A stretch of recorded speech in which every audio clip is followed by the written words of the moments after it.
Hi, my name is Bunsee. I'm 26 years old. A little bit about me. I majored in econ and accounting in undergrad. After college, I worked in consulting for about a year before pivoting to the entertainment media space to work in a corporate strategy role. I've been in that role for a few years and was the job that I was working while I was studying for the GMAT. When I started my GMAT prep, I actually did not take a mock test at the start. I paid for the 6 official mock tests that the GMAT provides, but I wanted to save them for the end as I was prepping, just knowing that those were the best representations of the real test before taking them. So I actually just jumped straight into my studying and the process of preparing for the GMAT. In hindsight, I probably should have taken a mock test just to have a baseline diagnostic of, my improvement throughout the process. However, I did not. I just jumped straight into the material.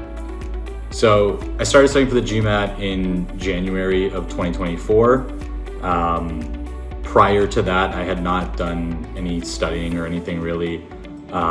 Several years ago, actually, right after undergrad during COVID, I tried to study for the original GMAT, and I spent a few months studying before starting my job.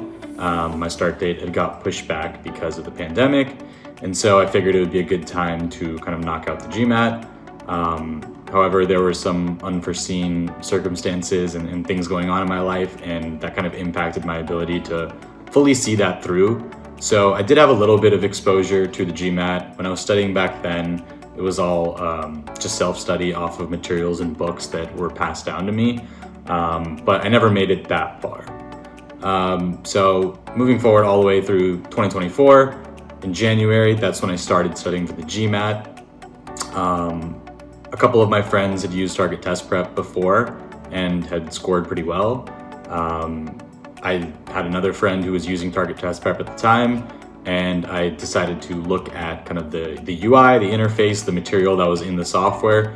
And just from taking a quick look, it looked like a pretty good offering that was comprehensive, fit within my budget, and I liked that it was self-paced. Because I was working while studying, I figured that Target Test Prep would be a way for me to kind of study at my own timeline and be able to adjust on the fly based on how my work schedule looks on any given week. So initially I had purchased Target Test Prep to study for about 3 or 4 months before the test. So I started in January. My goal was to take the GMAT in April or May. That timeline proved to be a little bit ambitious as I was going through the material. Target Test Prep was very comprehensive and pretty dense. There were a lot of tests, quizzes, and sanity checks throughout the way. That kind of took up more time than I had initially banked for. So when I started studying, I realized I needed to adjust my timeline a little bit.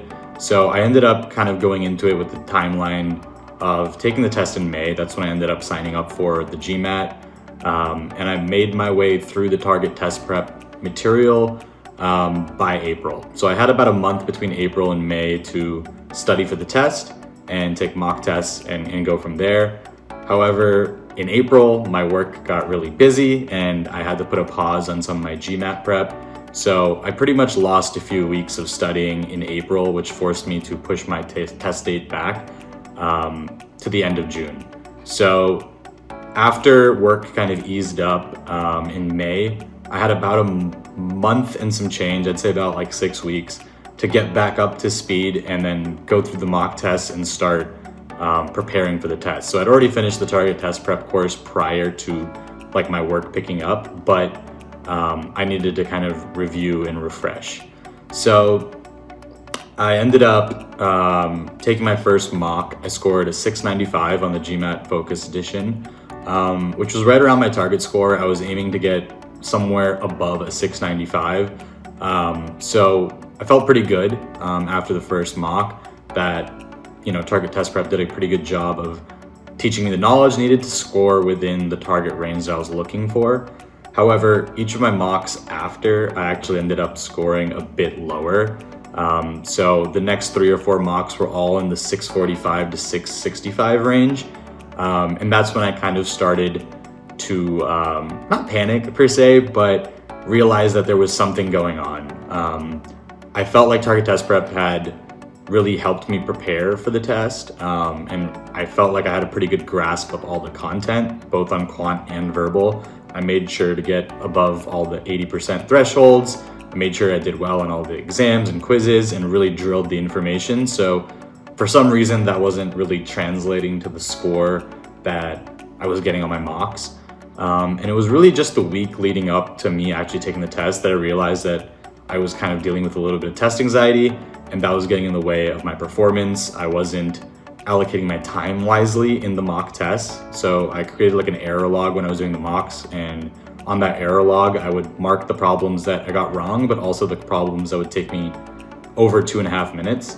So for the problems that were taking me over 2.5 minutes, like those were ones that I was getting right, but my process was wrong and I was taking way too long. That's kind of where the test anxiety was also kicking in on a certain problem, where if I saw a longer problem, I would freeze up a little bit when trying to address it.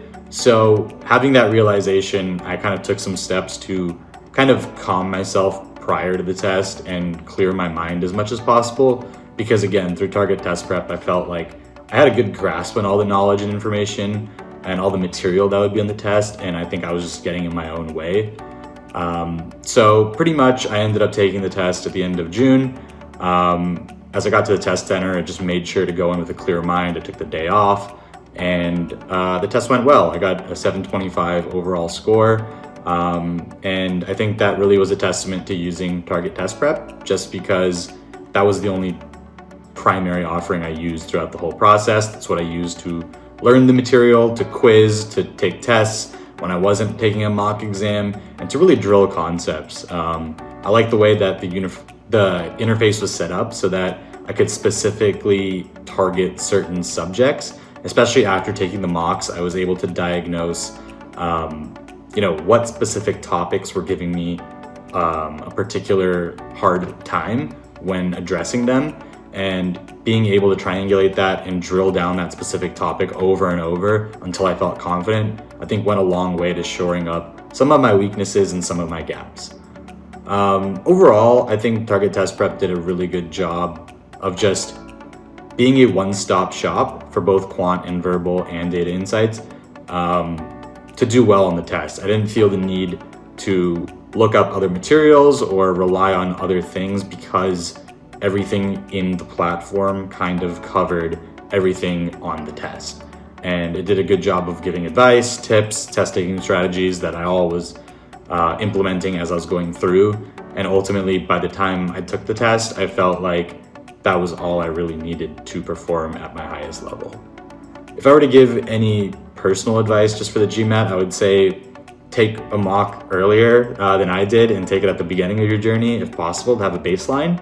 And the second piece of advice I would give is just to not underestimate your test anxiety and to manage your time effectively, because at the end of the day, in my opinion, I think the GMAT is more so a test of your abilities to navigate the time and the way the test is designed, more so than the knowledge. I felt like my mocks were not in the range that I wanted because I wasn't testing well, not because I didn't know the content. I felt like I knew the content when I finished the course, I just wasn't applying it in a time-effective manner when taking the test. So I feel like that's a big key to performing well in the GMAT.